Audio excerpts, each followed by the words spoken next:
जनवरी की एक शाम को एक खुशपोश नौजवान डेविस रोड से गुजर कर माल रोड पर पहुंचा और चेरिंग क्रॉस का रुख करके खरामा खरामा पटरी पर चलने लगा। यह नौजवान अपनी तराश खराश से खासा फैशनेबल मालूम होता था।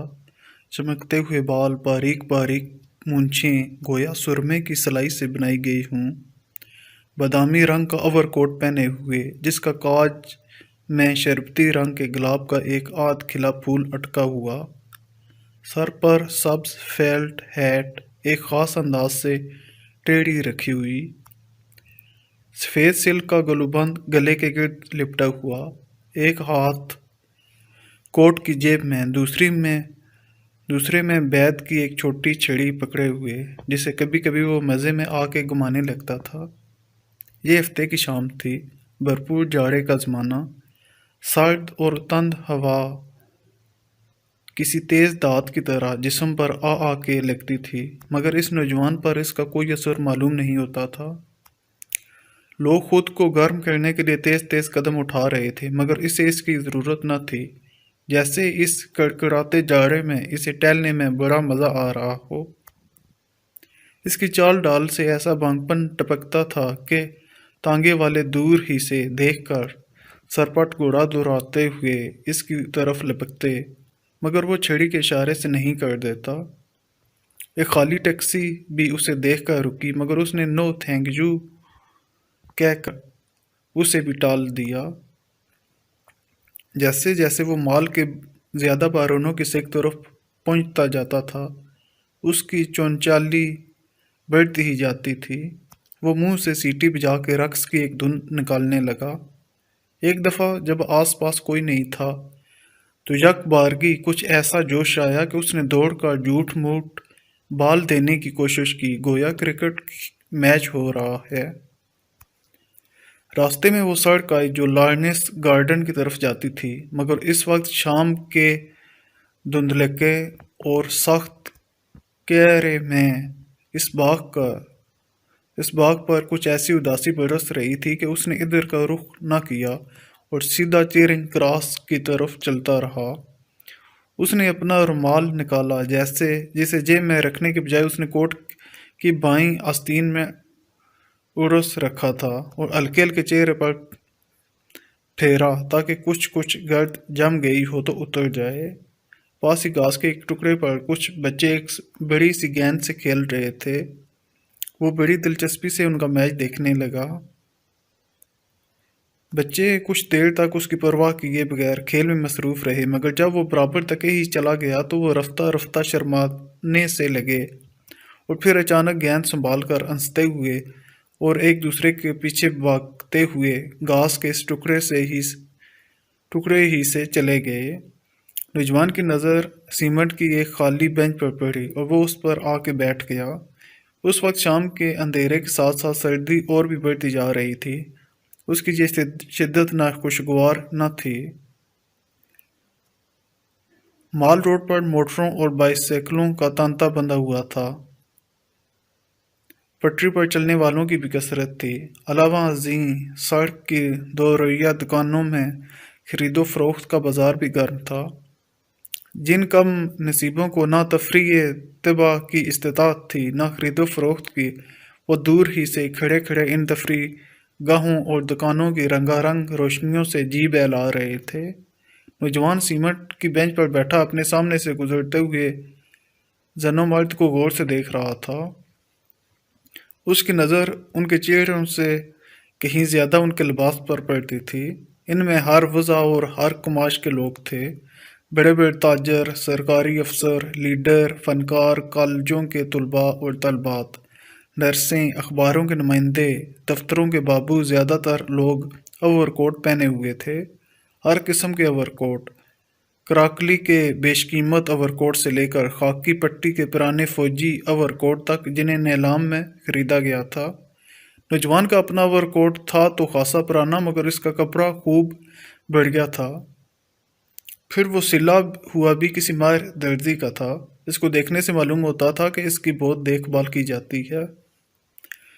कॉलर खूब जमा हुआ था, बाहों की क्रेजें बड़ी नुमायां, सिलवट कहीं नाम को नहीं, बटन सींग के बड़े बड़े चमकते हुए। नौजवान इसमें बहुत मगन मालूम होता था।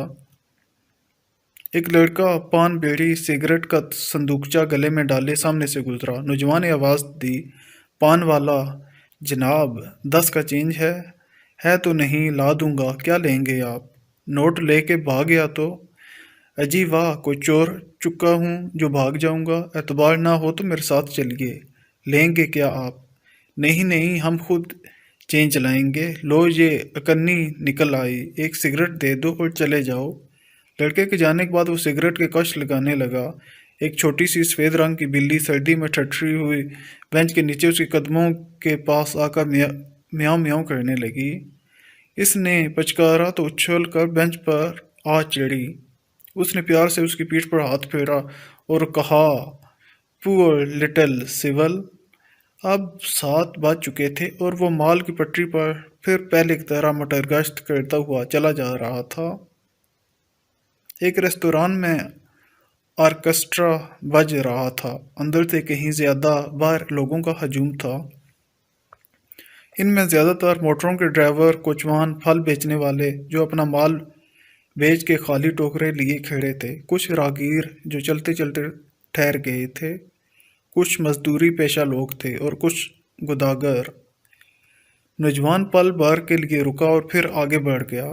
रास्ते में एक छोटा सा बुक स्टॉल पड़ा। नौजवान जहाँ भी रुका कई ताज़ा रसालों के वर्क उल्टे, रसाला जहाँ से उठाता बड़ी एहतियात से वहीं रख देता और आगे बढ़ा तो कालीनों की एक दुकान ने उसकी तवज्जो को जज़ब किया।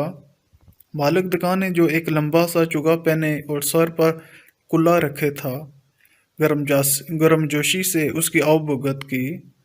ज़रा ये ईरानी कालीन देखना चाहता हूँ, उतारिए नहीं, यहीं देख लूँगा, क्या कीमत है इसकी? 1432 रुपये। नौजवान ने अपनी भौहों को स्केड़ा, जिसका मतलब था ओहो इतनी। दुकानदार ने कहा, आप पसंद कर लीजिए, हम जितनी भी रियायत कर सकते हैं कर देंगे। शुक्रिया, लेकिन इस वक्त तो मैं सिर्फ एक नज़र देखने आया हूँ। शौक से देखिए, आपकी ही दुकान है। 2-3 मिनट के बाद उस दुकान से भी निकल आया। उसके ओवरकोट के काज में शरबती रंग के गुलाब का जो अध खिला फूल अटका हुआ था, वो उस वक्त काज से कुछ ज़्यादा बाहर निकल आया था। जब वो उसको ठीक कर रहा था तो उसके होंठों पर एक खफीफ और पुरअसरार मुस्कुराहट नमदार हुई और उसने फिर अपनी मटर गश्त शुरू कर दी। अब वो हाई कोर्ट की इमारतों के सामने से गुजर रहा था। इतना कुछ चल लेने के बाद भी उसकी तबीयत की जनचाली में कुछ फ़र्क नहीं आया था। ना थकान महसूस हुई थी, ना उकताहट। यहाँ पटरी पर चलने वालों की टोलियाँ कुछ झपट सी गई थीं और उनमें काफ़ी फासला रहने लगा था।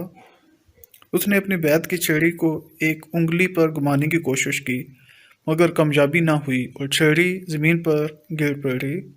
ओह सॉरी कहकर ज़मीन पर झुका और छड़ी को उठा लिया। नौजवान ने शाम से अब तक अपनी मटरगश्त के दौरान में जितनी इंसानी शक्लें देखी थी, उनमें से किसी ने भी उसकी तवज्जो को अपनी तरफ मुनअत्तफ नहीं किया था। फिल हकीकत इसमें कोई जाज़बियत थी ही नहीं, या फिर वो अपने हाल में ऐसा मस्त था कि किसी दूसरे से उसे सरकार ही न था। मगर वो अभी उसने आधी ही सड़क पार की होगी कि ईंटों से भरी हुई एक लारी पीछे से बगोले की तरह आई और उसे रूंधती हुई मैकलोड रोड की तरफ निकल गई। लारी के ड्राइवर ने नौजवान की चीख सुनकर पलट भर के लिए गाड़ी की रफ्तार कम की। वो समझ गया कि कोई लारी की लपेट में आ गया और वो रात के अंधेरे से फ़ायदा उठाते हुए लारी को ले भागा। तो 3 राहगीर जो इस हादसे को देख रहे थे शोर मचाने लगे, नंबर देखो, नंबर देखो, मगर लारी अगवा हो चुकी थी। इतने में कई और लोग जमा हो गए। ट्रैफिक का एक इंस्पेक्टर जो मोटरसाइकिल पर जा रहा था रुक गया। नौजवान की दोनों टांगें बिल्कुल कुचल गई थी, बहुत सा खून निकल चुका था और वो सिसक रहा था। फौरन एक कार को रोका गया और उसे जैसे तैसे उसमें डालकर अस्पताल रवाना कर दिया गया। जिस वक्त वो अस्पताल पहुंचा तो उसमें अभी रिमक बार जान बाकी थी। इस अस्पताल के शोबा हादसात में असिस्टेंट सर्जन मिस्टर खान और 2 नौउम्र नर्सें, मिस शहनाज और مس گل ڈیوٹی پر تھیں۔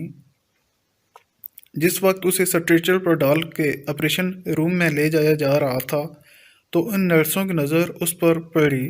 اس کا بادامی رنگ کا اوور کوٹ ابھی تک اس کے جسم پر تھا اور سفید سلک کا مفلر گلے میں لپٹا ہوا تھا۔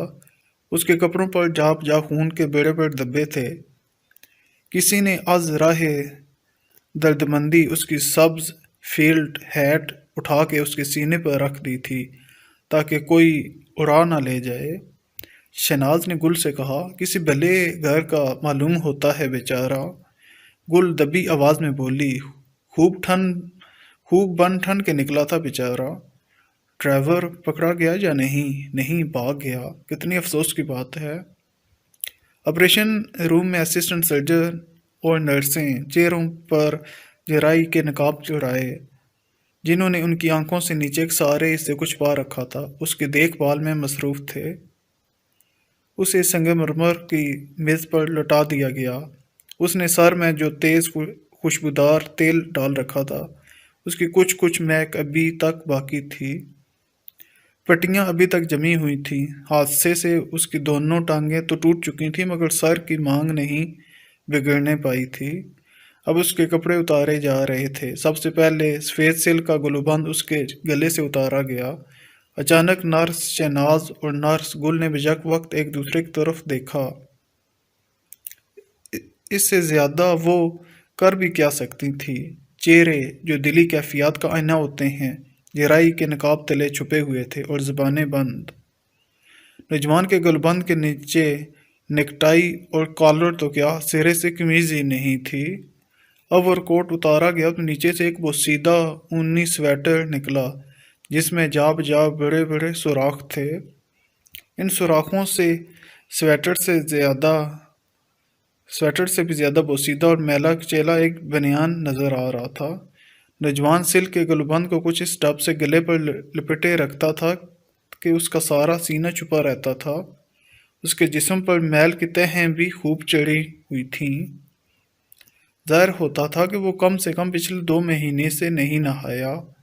البتہ گردن خوب صاف تھی اور اس پر ہلکا ہلکا پاؤڈر لگا ہوا تھا۔ سویٹر اور بنیان کے بعد پتلون کی باری آئی۔ پتلون کو پیٹی کے بجائے ایک پرانی دجی سے جو شاید کبھی نیکٹائی ہوگی خوب کس کے باندھا گیا تھا۔ بٹن اور بکسوئے غائب تھے۔ دونوں گھٹنوں پر سے کپڑا مسک گیا تھا اور کئی جگہ کھونچیں بھی لگی تھیں مگر چونکہ یہ حصے اوور کوٹ کے نیچے رہتے تھے اس لیے لوگوں کی ان پر نظر نہیں پڑتی تھی۔ اب بوٹ اور جرابوں کی باری آئی اور ایک مرتبہ پھر مس شہناز اور مس گل کی آنکھیں چار ہوئیں۔ بوٹ تو پرانے ہونے کے باوجود خوب چمک رہے تھے مگر ایک پاؤں کی جراب دوسرے پاؤں کی جراب سے بالکل مختلف تھی۔ پھر دونوں جرابیں پھٹی ہوئی تھیں اس قدر کہ ان میں سے نوجوان کی میلی میلی ایڑیاں نظر آ رہی تھیں۔ بلا شبہ اس وقت تک وہ دم توڑ چکا تھا۔ اس کا جسم سنگ مرمر کی میز پر بے جان پڑا تھا۔ اس کا چہرہ جو پہلے چھت کی سمت تھا کپڑے اتارنے میں دیوار کی طرف مڑ گیا تھا۔ معلوم ہوتا تھا کہ جسم اور اس کے ساتھ روح کی اس برہنگی نے اسے خجل کر دیا ہے اور وہ اپنے ہم جنسوں سے آنکھیں چرا رہا ہے۔ اس کے اوور کوٹ کی مختلف جیبوں سے جو چیزیں برآمد ہوئیں وہ یہ تھیں: ایک چھوٹا سا سیاہ کنگا، ایک رومال، 6.5 آنے، ایک بجھا ہوا آدھا سگریٹ، ایک چھوٹی سی ڈائری جس میں لوگوں کے نام اور پتے لکھے تھے، نئے گراموفون ریکارڈوں کی ایک ماہانہ فہرست اور کچھ اشتہار جو موٹر گشت کے دوران میں اشتہار بانٹنے والوں نے اس کے ہاتھ میں تھما دیے تھے اور اس نے انہیں اوور کوٹ کی جیب میں ڈال لیا تھا۔ افسوس کہ اس کی بیعت کی چھڑی جو حادثے کے دوران میں کہیں کھو گئی تھی اس فہرست میں شامل نہ تھی۔